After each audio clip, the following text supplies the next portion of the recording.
119 000 hectares à protéger, le massif du Ziama continue d'être une priorité environnementale pour le département de tutelle. Une mission de contrôle était sur place pour évaluer les réalités du terrain. Mardi calme à Conakry, la police et la gendarmerie ont reconduit leur ceinture sécuritaire. Circulation fluide, les citoyens ont pu vaquer à leurs affaires. Et puis sport, le Orea règle les derniers petits détails avant le match de Casa. L'enjeu est énorme, prendre la première place du groupe et le Orea a les armes pour. Voilà pour les titres. Madame, Monsieur, bonsoir. Merci de votre fidélité à la télévision nationale et bienvenue dans cette édition qu'on ouvre avec ces deux décrets. Le premier portant rectification du décret 001 PRGS-GG relatif à l'attribution et l'organisation du ministère des Pêches, de l'Aquaculture et de l'Économie maritime. Le président de la République, vu la Constitution, décrète. Chapitre 1, organisation. Article 1er. Il est créé une agence nationale de l'aquaculture en République de Guinée. Article 2. La Direction nationale de la pêche continentale et de l'aquaculture est remplacée par la Direction nationale de la pêche continentale au ministère des Pêches, de l'Aquaculture et de l'Économie maritime. Article 3. Le présent décret qui abroge toutes dispositions antérieures contraires, notamment celle du décret 001 PRG-SGG du 3 janvier 2018, prend effet à compter de sa date de signature, sera enregistré et publié au journal officiel de la République. Conakry, 24 juillet 2018, professeur Alpha Condé. Décret 128 portant nomination du directeur général de l'Agence nationale de l'aquaculture de Guinée, ANAG. Le président de la République, vu la Constitution, décrète. Article 1er.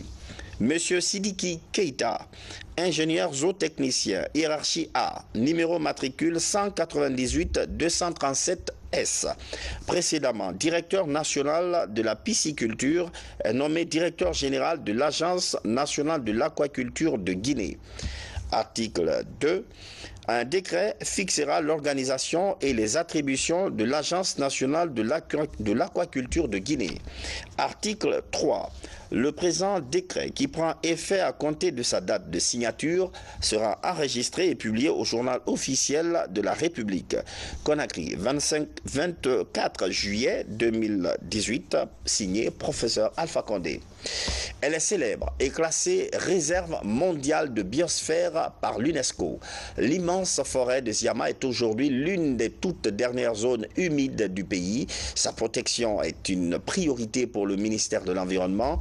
Une mission de travail de ce département était récemment sur place pour évaluer les réalités du terrain. Mamadou Alpha Baldé. En Afrique, elle est la deuxième plus importante forêt après les bassins du Congo. Classée dans la rare catégorie des forêts primaires, Ziama s'étend sur 119 000 hectares. Le massif dense et humide de Ziama a été classé depuis 1942 par l'administration coloniale. Son importance et sa réputation traversent les continents. La forêt de Ziama est une merveille écologique dont la protection effective requiert plus d'efforts. À date, le site dispose de moins d'une centaine d'agents pour sa surveillance. Ziama revêt une importance écologique particulière. Les espèces de flore et de faune, dont 654 espèces d'arbres et d'arbustes, 652 espèces de graminées, 353 espèces d'oiseaux, 62 espèces de reptiles et 15 espèces de poissons y sont jusqu'ici recensés. Le nombre d'éléphants en 2004 a été estimé à 214. On ne peut pas protéger une forêt d'une telle densité quand on n'est pas mobile. C'est difficile. Le personnel est réduit, ils n'ont pas d'infrastructure pour être logés, ils sont dans la nature comme les animaux qu'ils surveillent, c'est très grave. Donc nous avons pris bonne note, nous espérons qu'en arrivant à Conakry, nous tenterons, n'est-ce pas, d'apporter la solution aux différents problèmes qui ont été soulevés ici. Il faut les encourager, c'est un patrimoine de l'État. Nous avons l'obligation de le protéger. Ils nous ont donné les statistiques par type d'animaux ici. On s'est rendu compte qu'eux-mêmes n'arrivent pas à maîtriser ces statistiques qui datent de près de 10 ans, 14 ans même. Ce n'est pas normal. Avant l'étape de Ziama, la délégation s'est rendue au centre forestier de Zérékoré. Il a la lourde charge de gérer les différentes forêts classées de la région, dont celles de Ndéré, Djeké et du Pic de Fond. Aujourd'hui, le centre est dépourvu de tout moyen et les activités de terrain se font tant bien que mal. La réalité, c'est que depuis 2009, le centre forestier, après le départ de la coopération allemande, le centre forestier est resté sans moyens consistants pour contrer effectivement ces pressions des populations. Comme vous savez, les problèmes des forêts classées se trouvent à l'extérieur de la forêt, donc sont anthropiques, liés donc aux communautés. Et puisque les communautés sont totalement agricoles et pauvres, ils sont à la recherche de nouvelles terres. Pour mieux harmoniser la lutte contre la destruction inquiétante des forêts, une réunion de concertation régionale s'est aussi tenue à la préfecture de Zérékoré. Les difficultés sont multiples. L'une des plus importantes, la faible présence des éco-gardes envoyés dans la région. La pression sur les espaces verts est forte. La région est dans le viseur de nombreux braconniers que la nouvelle équipe dirigeante de l'administration forestière compte maîtriser. Une grande scène à la frontière guinéo-malienne. Les deux parties, Kantédougou-Balandougou côté guinéen et Samaya du Mali, ont décidé de tourner la page des petits moments d'incompréhension. Il faut dire que la belle amitié entre les deux chefs d'État, professeur Alpha Condé et son ami Ibrahim Boubacar Keïta, a inspiré les citoyens de part et d'autre. Lancé Kamisoko, Fodé Camara, El Hadj Sékou Sibi. À la frontière guinéo-malienne, désormais la hache de guerre est enterrée entre les deux villages en conflit depuis des années. Après plusieurs négociations menées par l'un des fils de la localité, les deux camps se sont engagés à mettre fin à cette triste histoire qui avait préoccupé les autorités guinéennes et maliennes. Pour le médiateur, les liens sociaux et traditionnels sont primordiaux. Donc les limites frontalières ne sont pas à l'ordre du jour entre ces deux peuples qui sont unis par l'histoire et la géographie. Le conflit est entièrement résolu entre Balandougou et Samaya. C'est l'occasion de dire merci à la population de Samaya, à la population de Balandougou, qui ont bien accepté de nous écouter, qui ont bien accepté d'enterrer la hache de guerre. Le mérite leur revient. Moi, je suis à la fois de Balandougou et de Samaya. Nous avons utilisé cette fibre-là. On a résolu le problème sur le plan du social. On n'a pas parlé des frontières. La limite est du domaine de l'administration. On ne traite pas ça. Le pont social était coupé entre les deux communautés. C'est ce qu'on a rétabli. Par la même occasion, il est convenu la mise en place d'une commission de crise composée de Maliens et de Guinéens. Elle aura pour tâche de prévenir tout risque d'éventuels conflits. Il faut qu'on se donne la main. Quand la paix est menacée, quand il y a la guerre, tout le monde est perdant. Ce sont des biens qui sont perdus, ce sont des blessés, ce sont des pertes en vies humaines. Ce qu'on ne souhaite plus. Samaya s'est engagé, Balandougou s'est engagé. Ils mettront en place une commission mixte pour trouver la paix et gérer les crises à l'état précoce. Autre acteur de la sauvegarde des pratiques ancestrales, les chasseurs. Cette occasion est l'opportunité saisie par cette corporation pour affirmer le soutien sans faille des Donzo à veiller sur le respect des engagements pris à cette rencontre. La réforme de la sécurité, c'est parti pour un programme de réinsertion socio-économique à Kissidougou. L'Union européenne finance ce projet qui propose clairement des solutions d'emploi à près de 1000 jeunes. Ce programme est une nouvelle approche d'emploi jeune. Abdul Karim Kamara. Dans la banlieue sud de Kissidougou, le sulfureux quartier de Korodou. Redouté il y a encore quelques années, Korodou, comme beaucoup d'autres quartiers de la ville, incarnait l'insécurité. Certains jeunes leaders tenaient ces secteurs par la terreur. On se comportait mal parce que pourquoi? Comment gagner nos prix du quotidien parce qu'il n'y a pas de travail. Et là où nous on avait l'espoir, on n'est pas là-bas. Et nous, on nous a mis à la porte. Franchement, nous on était sur la rue ici. Vraiment, on avait des mauvaises idées. des très mauvaises idées. L'Union européenne est venue chercher franchement tous les gens, là, il les regrouper, les donner des activités. Après, l'Union européenne, même si il va nous laisser, je suis l'un des employeurs aussi, des autres aussi dans le quartier. Le programme tend aussi la perche aux personnes vulnérables et aux ménages victimes d'Ebola. Près de 1000 personnes concernées ont formé 44 groupements. Sur le terrain, des domaines rizicoles sont mis en valeur. Ici, le programme fait des heureux dans la structure Maliando pour la transformation et la commercialisation du riz. Certains groupements développent aussi la filière avicole, à l'image de cette ferme. Le projet là m'a trouvé dans des difficultés. J'ai perdu mon mari par suite de maladie. Ce n'est plus comme avant. Mais actuellement, là, vraiment, on commence à avoir des intérêts. Dans leur domaine d'activité, ces structures et associations, toutes ont leur agrément et sont encadrées par 5 ONG. 2 ans après son lancement, le programme réunit tous ces acteurs. L'heure est à la restitution de la mission d'expertise en diagnostic organisationnel et financier des 44 groupements. Cette phase est le prélude de la 3e composante du projet, qui est la durabilité. Le point sur la sécurité urbaine, le dispositif mis en place hier a été maintenu ce mardi. Du coup, les citoyens ont pu librement vaquer à leurs affaires. On voit tout ça avec Alpha Isiagaba et Tabansila. Cet après-midi, le directeur national des compagnies mobiles d'intervention et de sécurité et ses hommes sont restés sur le terrain. À chaque heure, le dispositif est passé en revue, de Kaloum jusqu'au kilomètre 36 sur l'autoroute Fidel Castro et sur la route Le Prince. Les informations sont partagées et les consignes renouvelées. Maintenir l'ordre public dans une cité sans violence est l'objectif.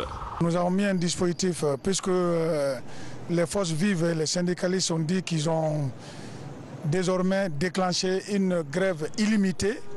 Nous aussi, nous avons un dispositif illimité.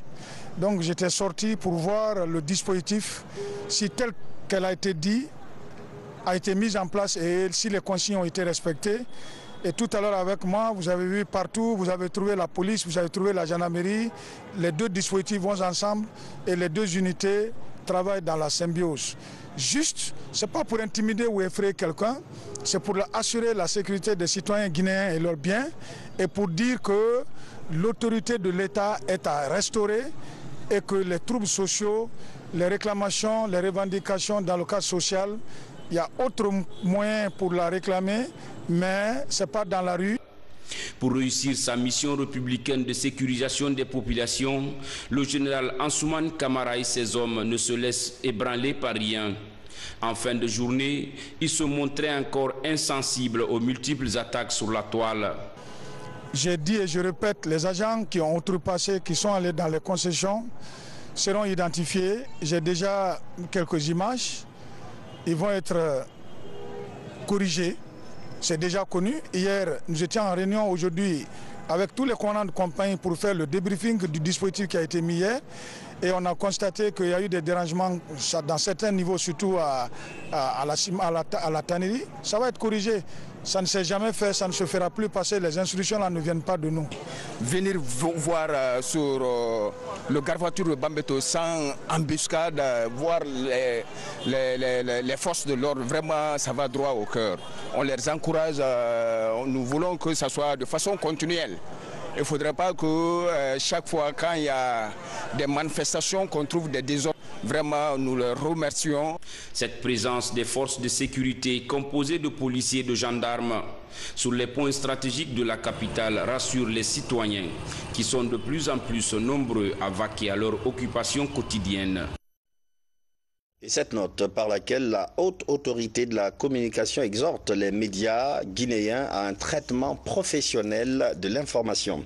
En cette période d'agitation sociale marquée par des journées villes mortes, des manifestations et des journées de grève, la haute autorité de la communication appelle les médias guinéens à plus de professionnalisme dans le traitement de l'information.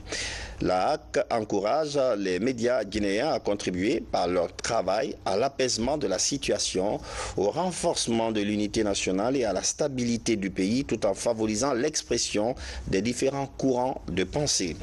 Elle invite les médias guinéens à s'abstenir de relayer les fausses informations diffusées sur les réseaux sociaux au sujet de la situation actuelle en Guinée. Ces informations produites par des personnes mal intentionnées cachées derrière de faux profils sur les réseaux sociaux visent à créer un climat d'insécurité et de haine dans le pays. Signé la présidente de la haute autorité de la communication, Madame Martine Condé. L'OIM va lancer un programme de financement de projets communautaires. L'idée, c'est de faciliter la réinsertion socio-professionnelle des jeunes rapatriés. C'est ce que le représentant régional de l'institution est venu expliquer au Premier ministre chef du gouvernement. Compte rendu d'audience, Adi Kamara. La migration clandestine est un sujet d'actualité sur tous les cieux, surtout les pays en voie de développement qui sont souvent touchés par cette triste situation. Ici, le représentant régional de l'OIM pour l'Afrique de l'Ouest et du Centre est venu réaffirmer la détermination de l'agence à accompagner la Guinée dans le financement des projets de réintégration des personnes rapatriées. Je suis venu faire une visite officielle au Guinée et venir voir ma collègue, Mme Fatou Ndiaye, notre chef de mission. Et nous avons tenu à voir le Premier ministre qui nous a reçus cet après-midi.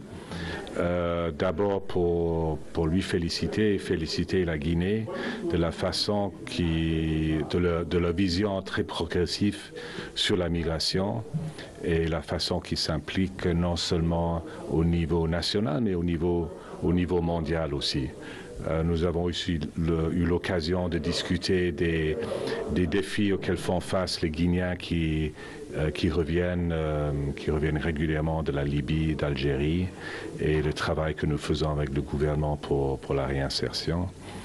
Et la diaspora. En Guinée, un travail de fond s'effectue tant au niveau des zones de départ qu'aux zones de retour avec l'appui logistique et institutionnel des partenaires. On constate que la Guinée devient de plus en plus un pays affecté par la migration irrégulière, mais qui est très fort aussi en termes de migration généralement, parce qu'on a une forte population jeune qui tend vers la migration irrégulière et en parallèle, on a ces opportunités qu'on offre à travers les fonds fiduciaires d'urgence, les fonds de l'Angleterre, le DFID, les fonds italiens. Et donc, l'idée, c'est d'essayer d'aller vers une réintégration sur le terrain pertinente pour leur montrer qu'il y a ces alternatives et on essaie de les stabiliser pour qu'ils puissent bénéficier de ces alternatives et que la Guinée ne devienne plus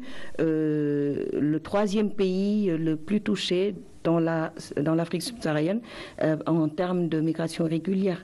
Le Premier ministre a rappelé que le gouvernement met le bouchée double pour améliorer son plan d'action en vue de faciliter la réintégration socio-professionnelle. Pour lui, le gouvernement et ses partenaires travaillent activement sur l'évaluation de la gouvernance de la migration clandestine. Et puisqu'on parle de questions migratoires, l'OIM lance un module de formation à l'intention d'un groupe de journalistes, ceux qui travaillent très souvent sur la thématique médias et migration. L'enjeu, c'est de leur donner plus d'infos et des éléments de langage quand ils traitent des sujets liés à la migration. Souleymane Kamara.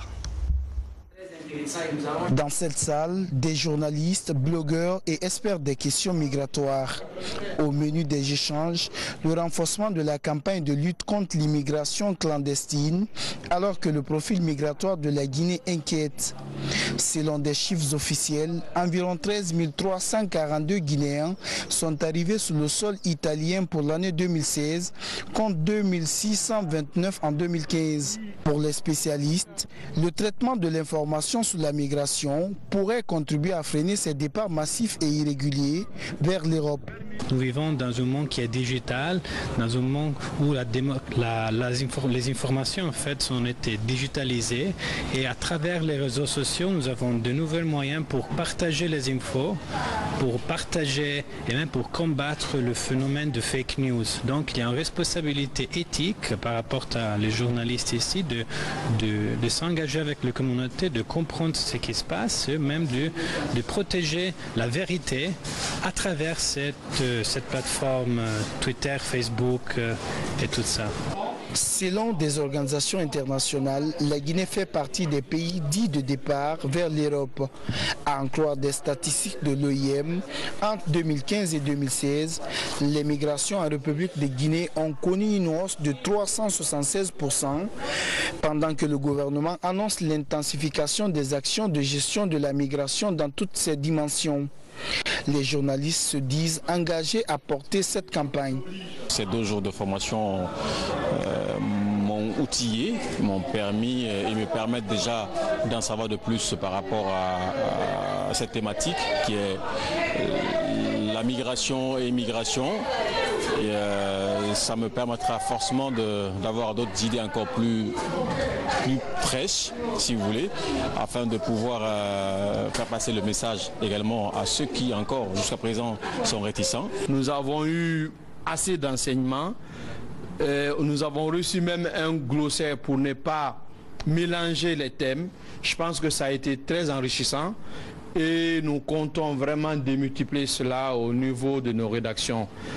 Alors que la gestion de la crise de l'immigration fait débat sur le continent, des organisations comme l'OIM encouragent le retour volontaire et la réintégration socio-économique des jeunes migrants dans leur communauté d'origine. En Guinée, comme dans plusieurs pays africains, cette campagne se fixe pour défi de contribuer au renforcement de la gouvernance des migrations, pendant que plusieurs experts plaident pour la recherche de solutions urgentes pour faire face à ce fléau sur le continent. Ce soir, en lieu et place d'un condensé du reste de l'actualité nationale, on va vous servir ce qui fait les gros titres des nouvelles internationales, comme cet incendie à Athènes, Le Monde en plus bref et en images avec Ousmane Bar.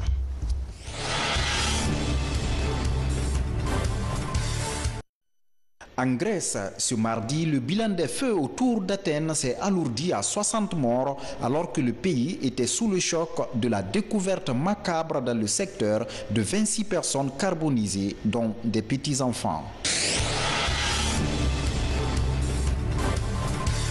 En France, le directeur de cabinet de la présidence de la République, Patrick Strozoda, affirme devant la commission d'enquête de l'Assemblée ne pas avoir saisi la justice à propos des actes commis par Alexandra Benalla le 1er mai parce qu'il n'avait pas assez d'éléments pour le faire. À mon niveau, je n'avais pas assez d'éléments pour justifier d'un recours à l'article 40. D'autant plus que les autorités d'emploi de M. Benalla ce jour-là ne l'ont jamais évoqué ou suggéré. D'autant plus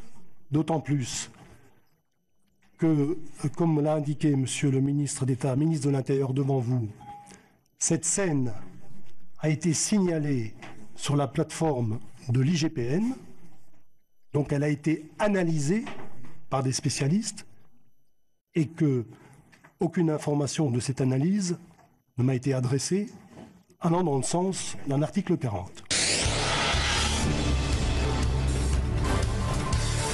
En Allemagne, la Fédération allemande de football a rejeté en bloc lundi les accusations de racisme proférées par Mesut Özil qui a claqué avec fracas la porte de la sélection nationale.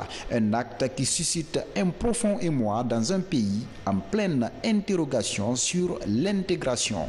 Und ansonsten liegt die Wahrheit auf dem Blatt. Dass die Deutschen so früh ausgeschieden sind, hat wenig damit zu tun, dass Herr Özil sich mit Herrn Erdogan hat fotografieren lassen.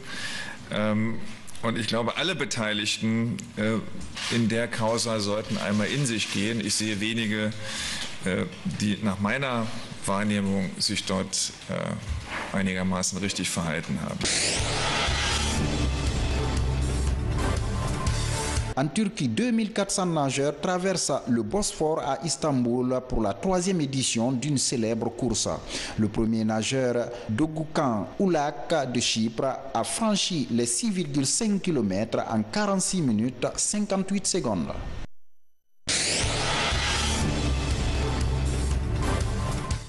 Enfin, sport football, le Orea bouge ce soir pour le Maroc. Les rouges et blancs de Matam affrontent le Wydad de Casablanca pour la conservation de la première place dans le groupe.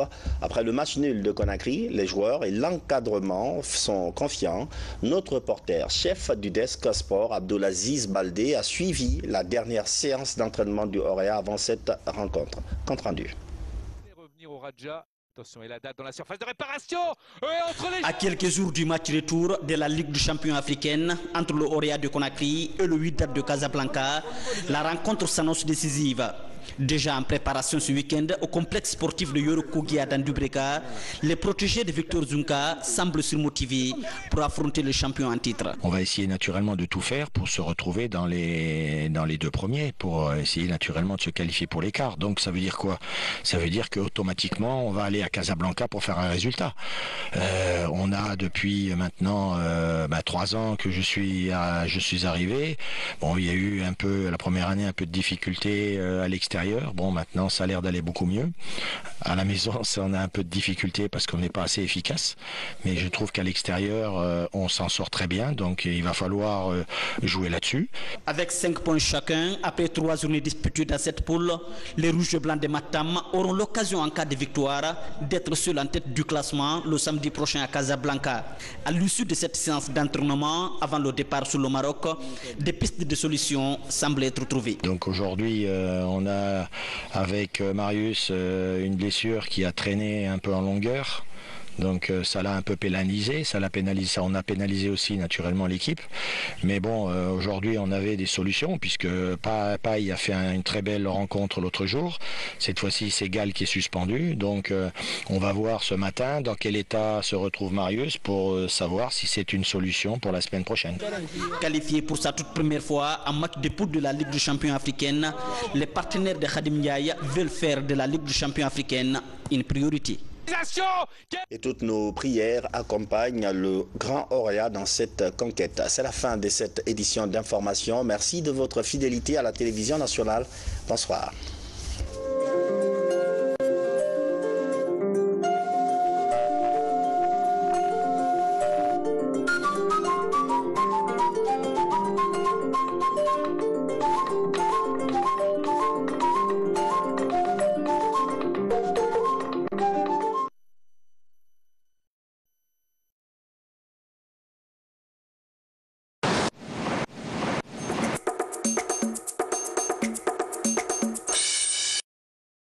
Ces dernières années, l'on assiste à une floraison d'hôtels à Conakry. Un coup de maître du gouvernement de la Troisième République. Ces réalisations viennent combler le déficit d'hébergement dont la Guinée était confrontée.